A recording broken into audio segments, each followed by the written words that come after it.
Yep. Calling the meeting to order at 6 o'clock. We all rise for the Pledge of Allegiance. I think the flag is there. Yeah, there's there.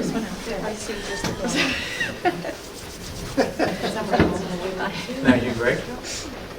I pledge allegiance to the flag of the United States of America and to the republic for which it stands, one nation, under God, indivisible, with liberty and justice for all.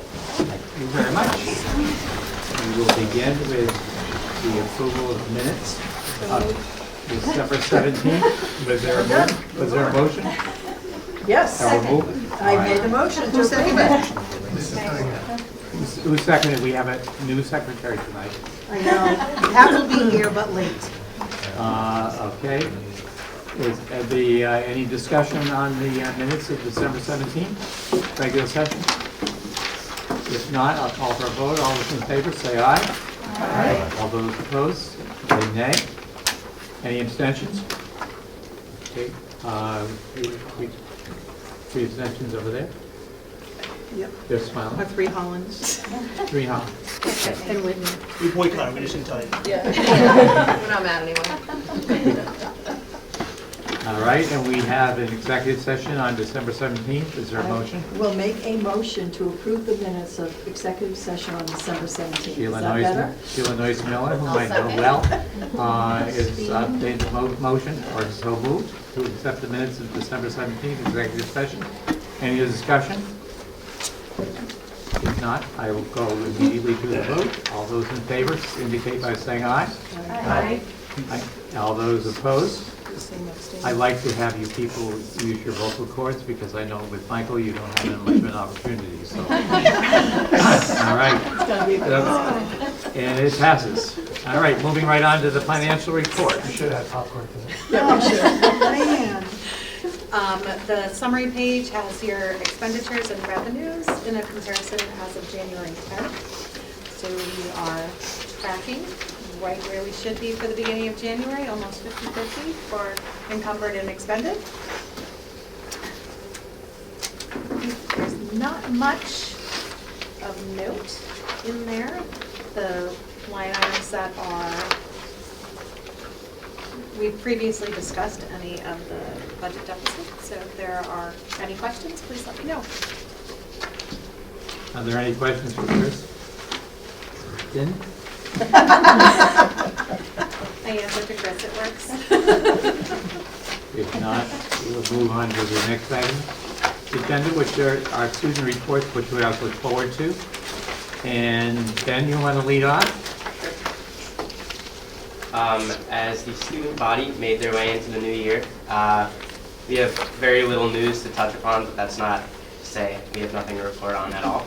So one of the biggest things that we had planned for the arrival of the new year was our mobile polar fund. So together the student body was able to raise $9,373 for the Special Olympics. We had a great turnout with just under 100 plungers, and many teachers even took their classes outside to watch everyone plunge. So overall, I thought the event went extremely well, and it helped raise spirits right before break. So we hope to hold it again next year, maybe even break $10,000 raised. So our students just wrapped up their first semester last week. Spirits seem to be generally high as we prepare ourselves for an exciting second semester. Student Council has just a couple things planned for the foreseeable future. The closest being our Unified Bocce Tournament, which is taking place this Friday at Murdoch High School. So our Student Council and our Buddies Club at Tantasqua will be partnering up with members of our Pathways program to help bring forth inclusion in our school. And it should be a lot of fun, and I'm looking forward to it a lot. So the other major event that Student Council has been preparing for is our annual MASC State Conference in Hyannis. So that will be happening in March, but it's a lot of preparation. So we started that just about a week ago. So as of right now, there's not a whole ton to talk about regarding the conference, other than just a couple housekeeping things. We chose our applicants, and we have started our, we call it a Book of Excellence, and it's just a compilation of all the things our council has done, and then we turn that into the state. And then the last really big thing I'd like to touch upon is something I brought up last meeting. That's our proposed Warrior Spirit cards.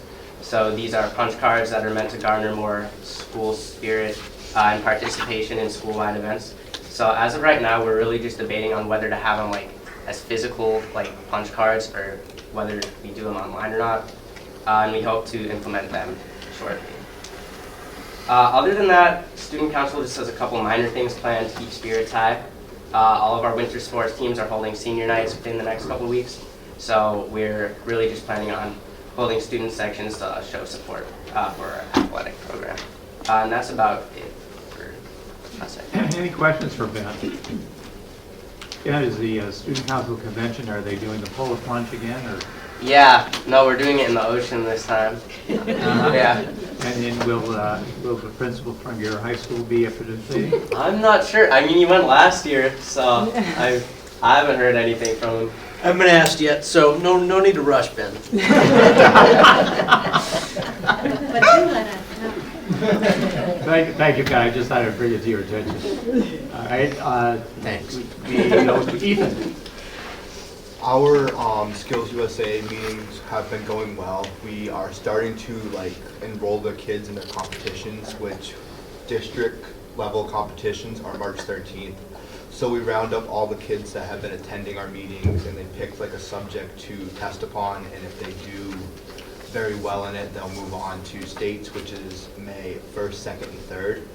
You can also do other options like straight to state events like preparation speech, open job demonstration. I'm doing urban search and rescue, which is building a robot and going into a simulated field and removing the explosive device. You can do many different things. That's just a few off the top of my head. But the hospitality, 9th grade is wrapping up their 7th rotation, 2 more to go. 10th grade is doing a unit on workplace safety and emergencies, culminating in creating emergency plans for their midterm. 11th and 12th grade have been running the Cornerstone Cafe service for lunch, and the senior centers and lake associations have been dining in for lunch. In CAD, grade 10 students are practicing the art of perspective drawing. Grade 12 students are designing and building 3D models for their demonstration. The freshmen in healthcare are doing awesome. There have been respectful, engaged, and there have been 0 cell phone issues for us. Group 7 is finishing up their rotation and love getting to practice the EpiPen injection, splinting, and using the thicken up. Sophomores are wrapping up their Chapter 7 Communication in Healthcare. They will be presenting their assignments, the effect of technology on communication in our society, writing assignments. They also just completed a skills lab that emphasized how we communicate with patients in the acute care setting who have communication barriers such as blindness, deafness, aphasia, disorientation, or language barriers. Juniors are finishing up reviewing their units on environmental safety and patient safety. They have also completed their first semester of the amazing Dean Bond Medical Technology program and are loving it. Seniors completed the GI unit after using games such as Heads Up and completing labs that demonstrated how foods and stools passed through the digestive systems using paper towel rolls and a created substance. They have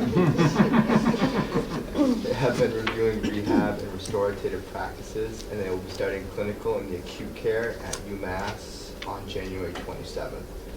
Our amazing seniors left an enormous mark on their long-term care facility. Prior to winter break, they purchased and wrapped, gathered, and delivered with a bit of help over 160 gifts for the residents. Gifts range from soaps and lotions to pajama pants and blankets, and even though these seem small, this Santa surprise event that we try and do each year showcases the best of our youth, generosity, compassion, and a deep desire to make a difference. In computer tech, freshmen have just completed 7 out of 9 shop rotations. Sophomores are finishing up their 10-hour OSHA training. They are working to earn their PC Pro certifications and are working on system implementations, Windows file system, drivers, and storage system. Juniors have finished PC Pro and have taken their exams and did very well. Seniors are working to earn their Security Pro certifications, and they are working on network architecture, studying the structural design of networks and how to securely interconnect them to facilitate better data transfer. Students continue to provide support and assistance by volunteering at the Sturbridge Senior Center. Thank you, sir. Any questions for him? Thank you very much. Thank you. Moving right on. Next item on the agenda, staff reports. And we start right off with the junior high because they're always very fascinating. That's right. I'll go first. Thank you for volunteering. This time I'll go first. Well, with, yeah, I am listed first too, so I'm going in order. Just with a short few weeks between last meeting and now, we did have a bunch of things in the last week before our holiday break. I might have mentioned it or not, but we did actually, were able to put together another 32 holiday baskets. We do have Thanksgiving every year. We're providing, I mentioned it to you guys the last meeting, 32 families got a full turkey with a full Thanksgiving meal. This time we were able to give families, we had a food drive in December, a ton of food for these families, plus we were able to give them some Tantasqua gear so they can give to their children as Christmas presents from them. And so we were able to raise enough money and donations and such for 32 families at that time. Right before the break, we also had our door decorating contest. That's year 2. That's become a very popular thing. And the winners, there's a good battle between staff on the winners, but we had to come up with different categories so we didn't hurt too many people's feelings because there's a lot of winners out there with some T-ball rules with awards. But everyone did an awesome job. Staff were really, the spirit in the building was actually an all-time high with that contest. So. And then the last thing is Mr. Brozik and his band kids were going around the building on the day before the holiday break, playing Christmas carols throughout the building to wrap up that Friday before a break. So it was a nice way to launch into a 2 weeks off, what it felt like. And now here we are, Project 351, which is the kids covered this week. Right now, actually, they're all participating in a live Zoom event to kick off what is the week of their launch day, which is Saturday. So our kids will be heading up to the State House on Saturday morning, spending 12 hours up there with, they're hoping that they get to see Jaylen Brown from the Celtics because his organization is involved with them. So they all have high hopes of who they're going to meet this weekend. And then just a couple of the, grade 7 did have the Hanover trip, so we typically have to see a Christmas Carol before the break. And we are going to start kicking into talking about the end of the year and next year with high school scheduling. Starts with the high school guidance staff in February, and high school applications for the vocational side are due next week, by next week. So the 8th graders are rocking and rolling towards the next school year already. So, Isn't it amazing? Christmas comes and then all of a sudden it's like the year just goes. and Thursday is the halfway point for everybody. So just like that, we're on the backside of the back 9 of the year. And you've survived so far. We're doing good right now. We're doing better than surviving right now. All right, and we have the technical division. Alrighty, so co-op opportunities are on the rise, which is really cool. My goal is to get like 20% of our kids out on co-op, and right now between Mr. Lamoth and Mrs. Carty, it's a process they have to go through. They have to process the applications, they have to do a site visit, the employee has to prove their insurance, and that they have to pass a quarry. And it's a really great opportunity for our kids to go out and be on co-op, work in the world, and oftentimes those co-op jobs become employment after graduation. In the report, it talked a little bit about CAD. I will tell you that the 2 projects, one was a bridge project, which was done in Mrs. Carty's class. Those were amazing. They had to find a bridge that they were inspired by and then design it, build it, and they went through all the tolerance and everything else. And on Mrs. Netty's side, they had to do a 3D house project, and they had, which had a PowerPoint presentation and a presentation in front of the class, and the most amazing 3D models. I was totally impressed by what they were doing. Cornerstone is doing great. I invite all of you, when it's open, to please come because the food is great. Right now we are close to ending the rotations. Literally we just started rotation 8 today. There are 9, so by beginning of March the kids will be in their shops, which is always an exciting. It's actually my favorite assembly that we do because we put up the slide for example, health careers, and they don't know that they've gotten in yet, but all of a sudden they see the list of kids who made it, and you see a lot of yelling, cheering, high-fiving, and there are other kids on the other side too. But As Greg talked about, applications are coming in. The application numbers are strong from the junior high yet again. We do have some out-of-district kids, and the deadline is February 1st. We will be advertising shortly for the annual building project. So that will come to you, and we'll have all that finalized for you by June, the June meeting. The kids, Ethan talked about the Christmas party for the Quabog and the Common and the residents. It is an amazing endeavor these kids do. They literally go through a shopping list for every kid. They go out for every resident. They go out as groups and purchase and then wrap. Who wants to do that? They wrap all the gifts, and it's just, the pride they have is amazing. I don't want to slight the juniors because they do their range of motion dance, which is, it started small, 15 years ago, and they have to go through the motions that you do if you are doing a range of motion check on the residents, but they do it to Christmas music or holiday music, and as long as they don't like throw a kid or flip a kid, I'm all good with it. But it's just, you can tell the kids who really don't want to be there, because dancing is just not their forte, but they're all good sports and they do it, and they have a great time, so that's about it. Any questions for Mr. Wood? No other further information required in terms of the dance? All right. And we'll move right along. Sir, the high school, how are we faring? We're doing great. Our highlight of the month was our foreign language department. They have worked pretty hard to create common assessments for their upper level classes in both languages, which we're pretty proud of. They continue to develop the French program, which you so graciously supported, and looks like the numbers are trending upwards for that, so we're hoping to really make an impact there.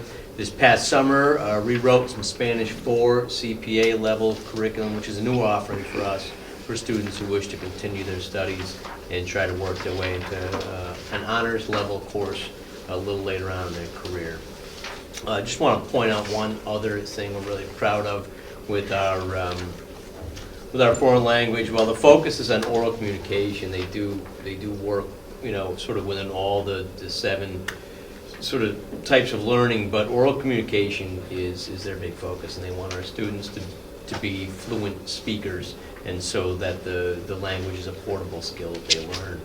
And last year, several of our seniors were eligible for the State Seal of Biliteracy, which is an award provided to graduates who attain high functional and academic levels in 2 languages, and it's a fairly big deal. 11 institutes of higher learning actually in Massachusetts offer credit or advanced course awards for Seal of Biliteracy earners. It's a fairly difficult sort of bar to reach. We're proud of them.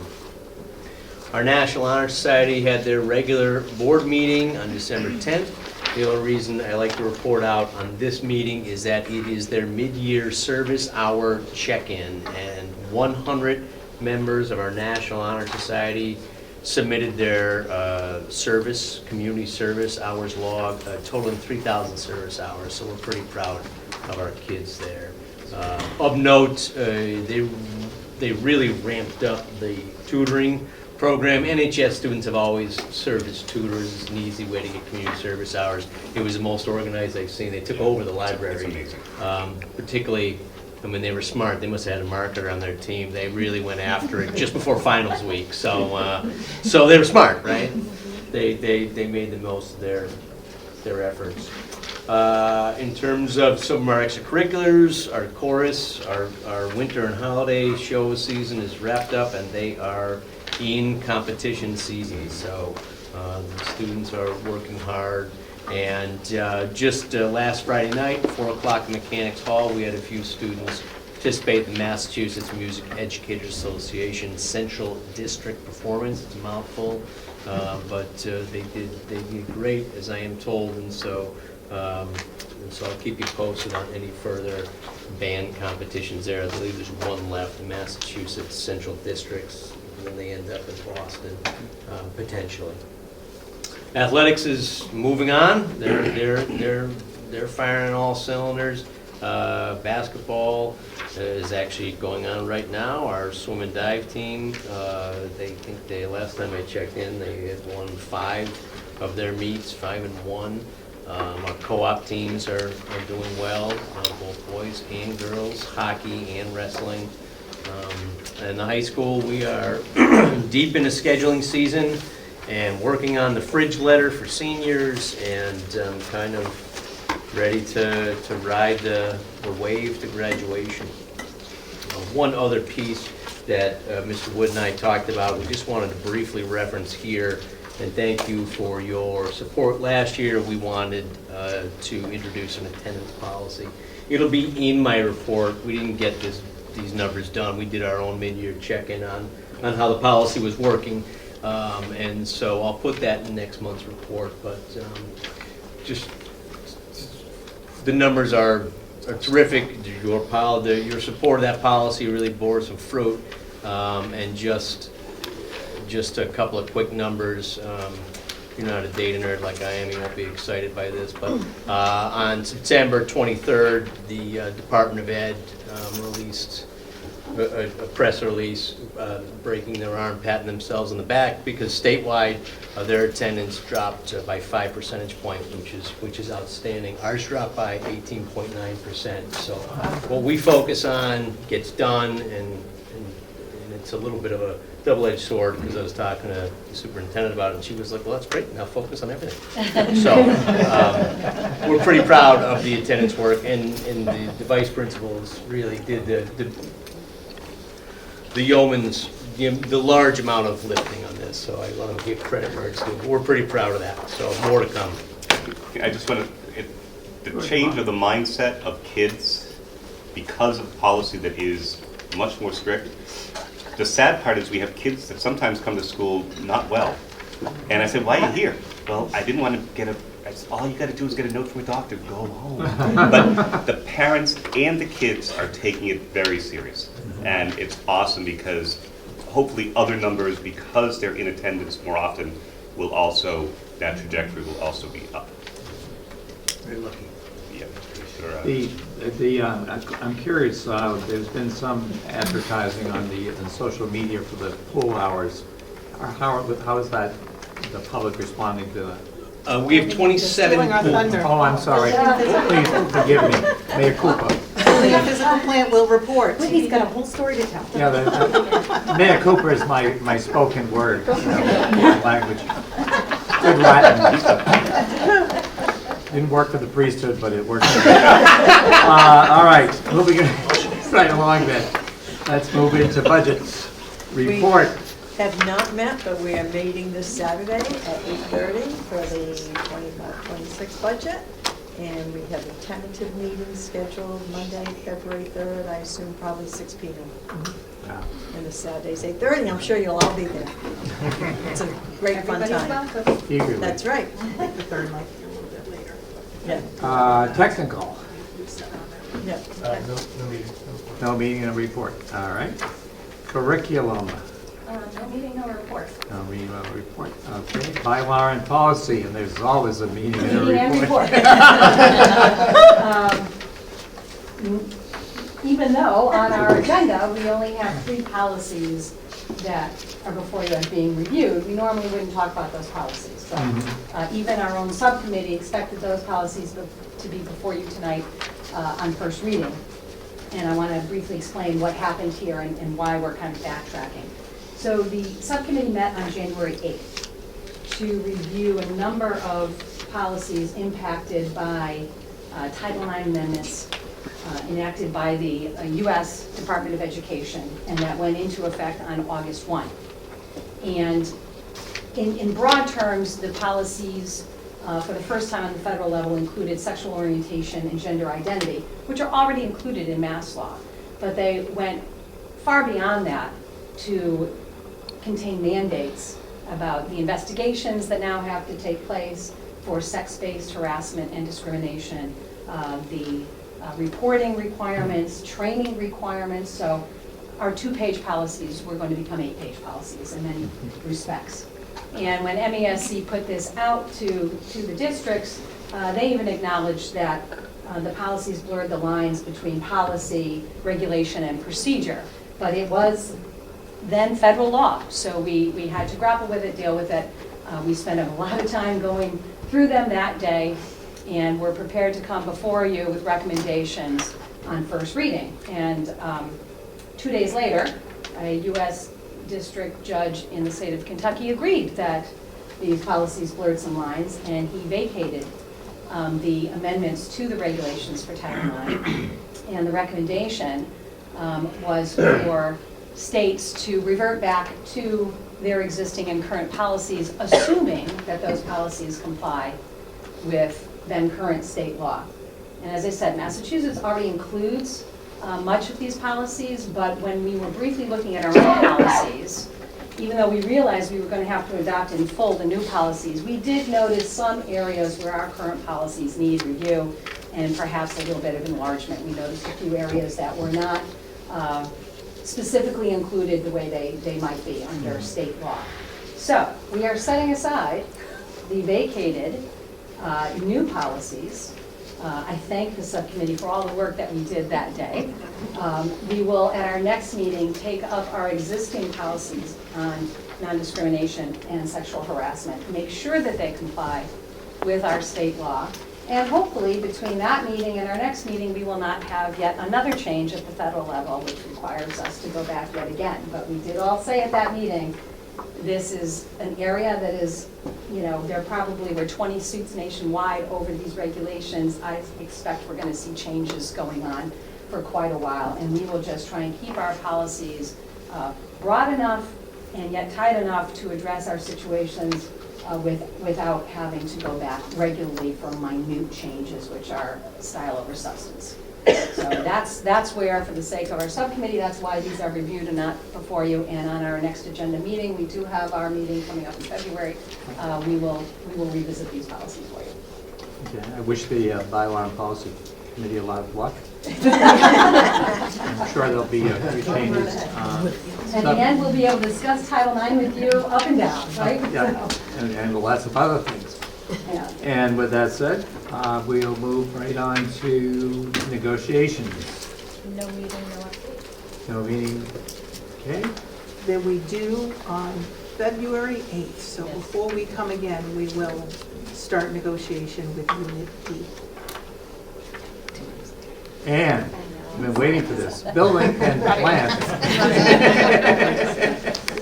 So we met today prior to this meeting at 5:15.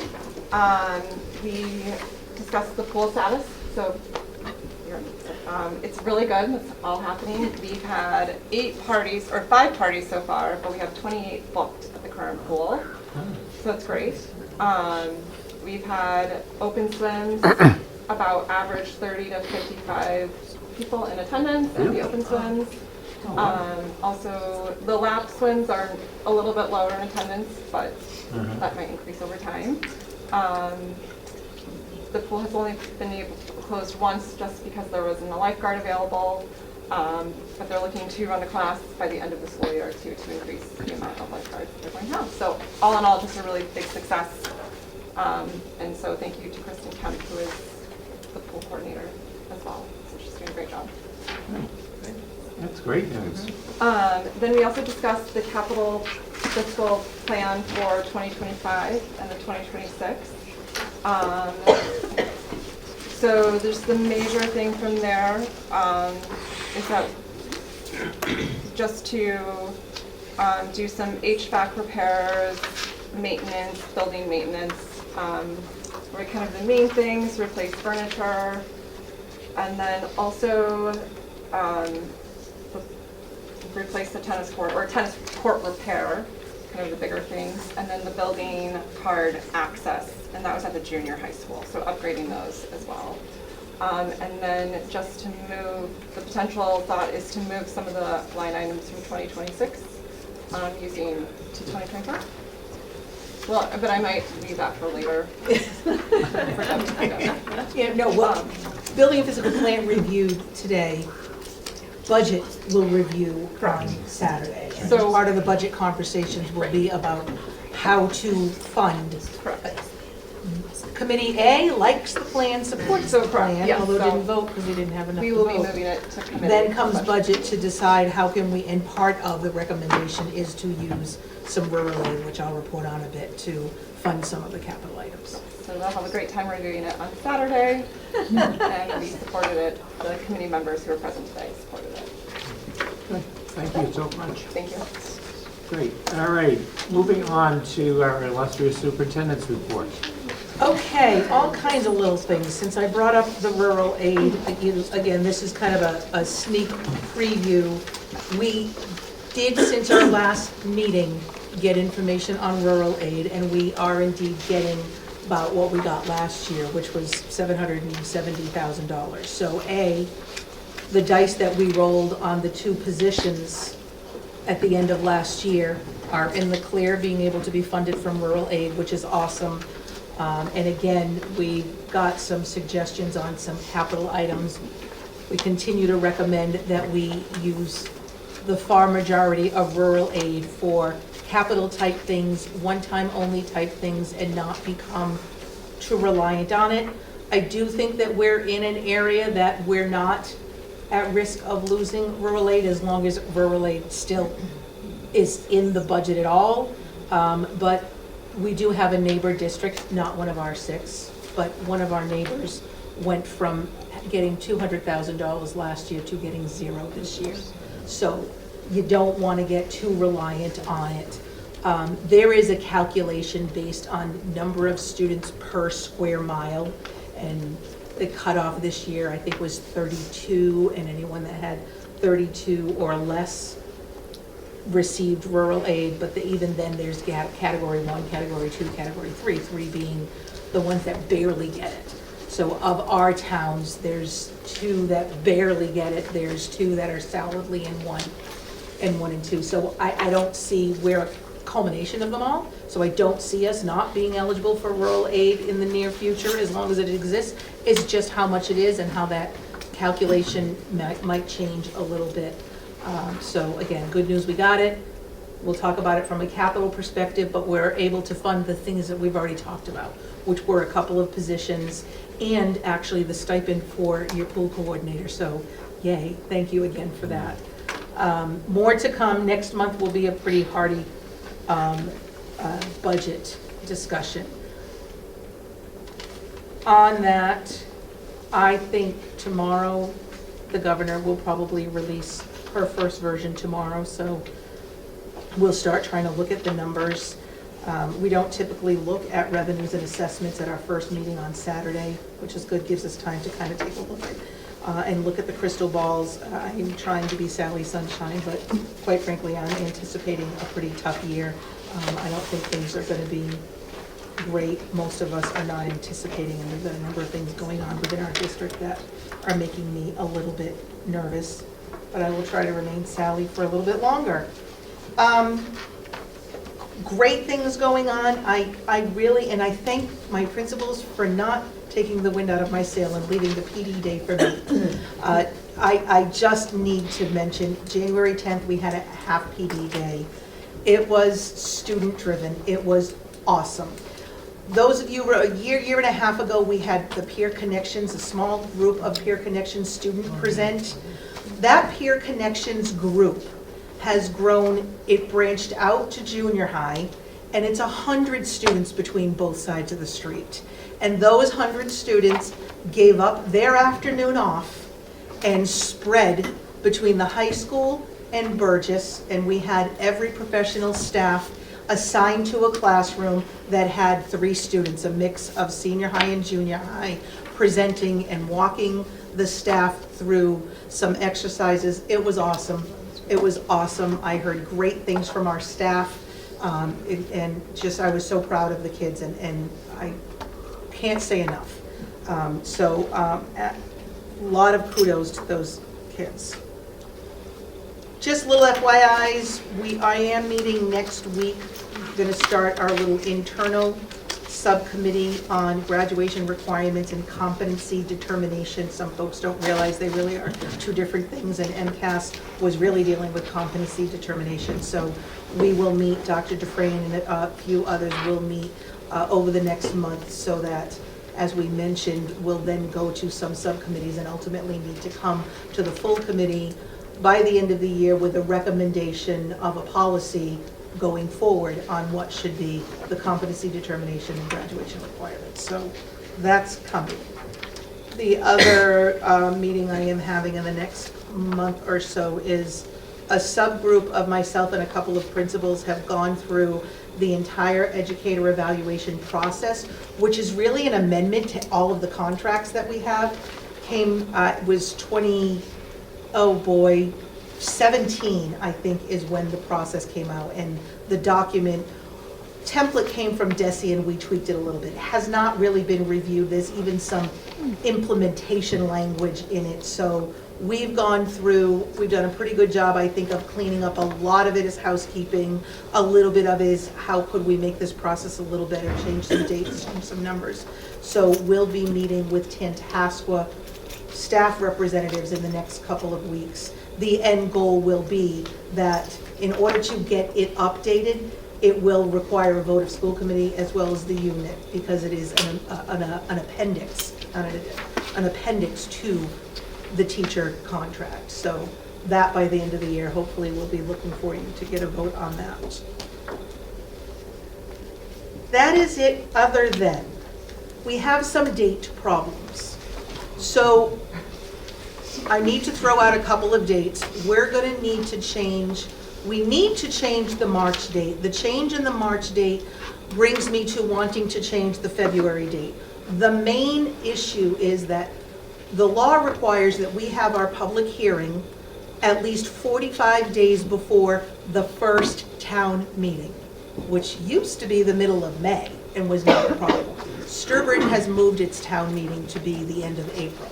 So when I look at the calendar, our regular date in March will not cut it. Now in the future, the town might be okay with us being 41 days before, but it's their first year with that rolled up cycle, so I'm really feeling like we need to make sure we meet that legal requirement. So the March public hearing, again, because unfortunately the week before I've already got 2 other meetings and every Tuesday is already blocked with other things. The March public hearing and regular meeting, we're looking, Mr. Valenzola and I have confirmed, and we checked some dates with Sheila from a budget perspective. We're looking to have the public hearing and the regular meeting on Wednesday, March 12th. So if you could please look into that and let me know. We want to make sure we have a quorum. So if you can't make it, let me know. That would make us not wanting to have our February meeting just 2 weeks ahead. So we're looking to have the February meeting on Monday, February 10th, which would be 1 week after the budget meeting of the 3rd. So that would line up okay. So that by then we can be talking to you about our budget recommendation, talk at high level on the revenues and assessments. We don't usually talk too much about that till March, but enough that you can feel comfortable going forward. So February 3rd budget, but most importantly, February 10th full meeting and March 12th full meeting. If any of you have an issue with those dates, please let me know so that I can know sooner than later if we have any quorum problems. Do any of you have problems with the dates right now that you know of? The 10th, I Can did. you give her a heads up? Pardon me? Okay. The 10th, I One will. on the 10th, okay. Okay, one on the 10th. Everything And else? I'll send a message to those who didn't make it too. Excuse me? Monday's the 10th. Yeah, it's a Monday. One is a Monday, the second is a Wednesday. March is Wednesday. Okay. Anything else, Sabrina? That is it from me this month. Thank you very much. And we're moving right on. We have no communication that I'm communications. aware of, and we have no unfinished business. What did we do? Just want to clarify, the legal update that's in your packet, I forgot, I should have pulled that from the packet, that relates to the now vacated Title IX regulations, so unless you're curious as to what they included, you can just feel free to. We got a dead tree that we didn't have to kill. Okay, thank you. Unfinished with new business, we've already taken care of. Legal updates, we're done. And I think we have reached the point in the agenda where we're open to public access. Is there anyone in the public who would like to make a comment or address the committee? see if, yes. Yeah, so my name is Christina LaFortune, and I You want to come forward a little so the committee can hear you, because sound can I just travel. didn't come prepared to speak in front of everybody, but I was hoping to hear about transportation, because there's been a lot of students in the district, Sturbridge, affected by the bus not coming in the morning, or coming 20 minutes early, or maybe 30 minutes late. And that does impact working parents. So I was hoping to hear about. And typically, public access is just to hear, but if you don't mind, say, Yeah. what, few words? I hear you. There is nothing I want more than to have improved transportation. It has consumed a lot of our time every day. We have been negotiating. We have a tentative agreement. School committee is meeting on Friday, and hopefully we'll be able to vote. That will impact current year as well as next year. That doesn't magically get us new staff. Depending on how it goes, it might increase the ability to hire. I can tell you that every time we call someone, an outside vendor, to try and give us more, they chuckle a little bit. They're not able to meet their obligations. My peers in other school districts, while it might not be in the headlines, are having similar problems. That doesn't make it okay. We did our best to at least try and change our emergency plans that we were implementing more often than we planned to not always affect the same students. We tried to change that a little bit. We are definitely struggling. I am trying to be optimistic. I think there will be some positive feel anyway in the next week or two. And we have 2 folks currently training that should be within weeks away of getting their license, and another one in the Harper that's training, possibly 2 actually. So things are looking positive, but I can't guarantee that they get better quick. Other than I absolutely hear you, and in 22 years I have never had this kind of challenge in transportation. It is a CDL, it is a big bus issue countrywide. The CDL licenses are smaller. We're in much better shape with our special ed transportation and being able to meet our needs. But the big buses are a struggle, and the folks that we usually go to and say, I don't care how much money you're going to charge me, can you do this, have not been able to help. So thank you. We'll keep you posted. Thank you. Yeah. Thank you. All right. And I think we have reached. Question? Oh, yes. Sorry. Danielle, I'm sorry. Go ahead, please. I just wanted to add regarding the graduation requirement and competency determination discussions that we'll be going through. I don't know if your timeline is in place for when that needs to be settled, but I want to make sure that it's a transparent process that has some opportunity for public input in it, because I think it's really important. We'll make recommendations to subcommittees and see what you guys think. I mean, we first need to meet internally. We're set for this year. So what we're looking at is for next year, and I gotta tell you, we could be in the same place as you are with Title IX. Because while we're sitting here trying to meet our local requirement obligations, there's also subcommittees happening at the state level, and for all I know, someone could come down by the end of the year and try and mandate something different than what each individual is trying to do. So I hear you. It is your job to set policy on that. So when we start sharing with you folks, if you want, it's not something that I initially plan on asking for community membership on a subcommittee. I plan on having an internal based on administrative and educational needs, and then present to subcommittees. If you folks feel that you want more input, we'll do what you tell us to do. And I don't know if you watched the State of the Union address, but the governor did bring up the issue that we are without, a statewide requirement at this point, and that she wanted to appoint and I forgot the terminology she used, or how she described it, but a committee basically who would be looking at a uniform policy that would, that you could count on this town and this town and this town having a similar policy. So God knows what they're going to come up with and who's going to be involved in that. So, we're in flux, I think, at this point. Anything else? Any matters for the good of the order? Open forum. This is your last chance.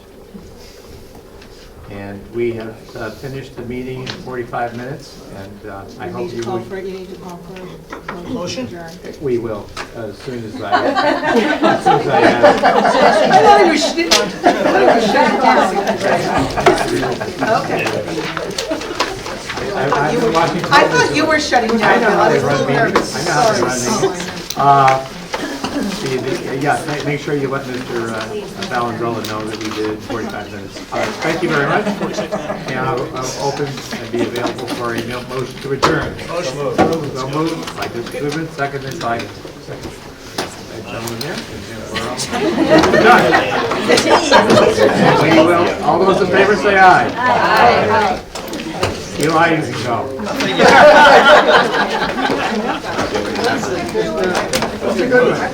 Thank you.